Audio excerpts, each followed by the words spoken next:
Hi guys, അപ്പോൾ ഇന്നത്തെ വീഡിയോയിലേക്ക് എല്ലാവർക്കും സ്വാഗതം. ഇന്നത്തെ വീഡിയോ ദോശ ഉണ്ടാക്കാനാണ് പ്ലാൻ. രാവിലെ ദോശയും ചമ്മന്തിയുമാണ്.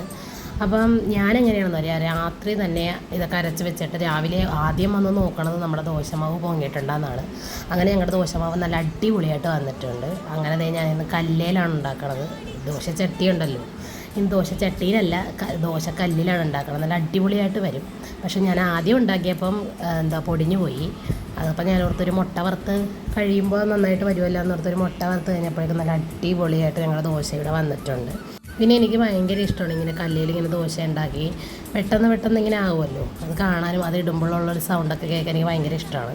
ഞാനത് ദോശ ഉണ്ടാക്കിക്കൊണ്ടിരിക്കുന്ന കൂട്ടത്തിൽ തന്നെ അച്ചിങ്ങ ഇച്ചിരി മെഴുക്ക് പുരട്ടാനുണ്ടായിരുന്നു. ജിനീഷേട്ടന് ചോറ് കെട്ടണമല്ലോ, അങ്ങനെ അച്ചിങ്ങ മെഴുക്ക് പുരട്ടാനായിട്ട് വെച്ചു. അങ്ങനെ അച്ചിങ്ങയും മെഴുക്ക് പുരട്ടി. അപ്പോൾ അതായത് നമ്മൾക്ക് ചമ്മന്തി ഉണ്ടാക്കണത്.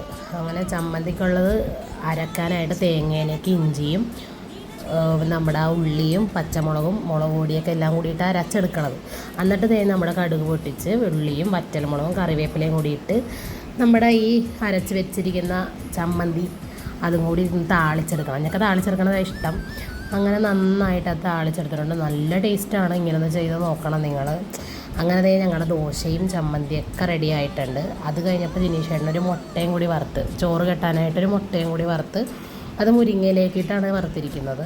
അങ്ങനെ അതും ഒന്ന് റെഡിയാക്കി എടുത്ത് അതിൻ്റെ മീതിയിലേക്ക് ഇത്തിരി കുരുമുളക് പൊടിയൊക്കെ കൂടി ഇട്ട് കഴിഞ്ഞപ്പോഴേക്കും ഞങ്ങളുടെ മുട്ട വറുത്തത് ഇവിടെ റെഡി ആയിട്ടുണ്ട്. അപ്പോൾ അതിൻ്റെ കൂടെ തന്നെ ചായയും വെച്ചിട്ടുണ്ടായിരുന്നു. അങ്ങനെ പാൽച്ചായയും എടുത്ത് പാൽച്ചായയൊക്കെ റെഡിയായി. ജിനീഷേട്ടന് കാപ്പിയൊക്കെ കൊടുത്ത് കഴിഞ്ഞപ്പോഴേക്കും ചോറൊക്കെ കെട്ടി ജിനീഷേട്ടൻ അങ്ങോട്ട് പോയി.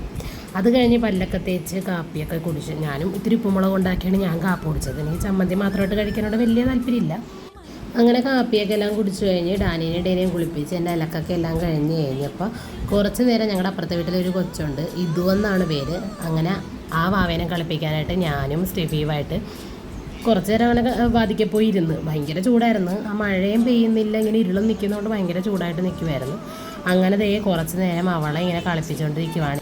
എല്ലാവർക്കും അറിയാമല്ലോ, ഇങ്ങനെ കുഞ്ഞിപ്പിള്ളേരൊക്കെ എത്തിക്കഴിഞ്ഞിട്ടുണ്ടെങ്കിൽ നമുക്കിതിൽ പണിയൊക്കെ എടുക്കാൻ ഭയങ്കര മടിയായിരിക്കും. അങ്ങനെ പിന്നെ കുഞ്ഞുവാവേവായിട്ട് കുറേ നേരം ഇരുന്ന് വാതിക്കെ. വേറെ പണിയൊന്നും വലുതായിട്ടില്ല, ഇതിൽ ചോറ് വെച്ചാൽ മാത്രം മതി. അങ്ങനെ ഞാനും സെവിയും കുറേ നേരം ഇരുന്ന് അവിടെ കളിപ്പിച്ച്. അപ്പോൾ ഇന്നത്തെ വീഡിയോ ഇത്രയേ ഉള്ളൂ. നിങ്ങൾക്ക് ഞങ്ങളുടെ വീഡിയോ ഇഷ്ടപ്പെടുകയാണെങ്കിൽ ലൈക്ക് ചെയ്യണം, കമൻറ്റ് ചെയ്യണം, സബ്സ്ക്രൈബ് ചെയ്യണം.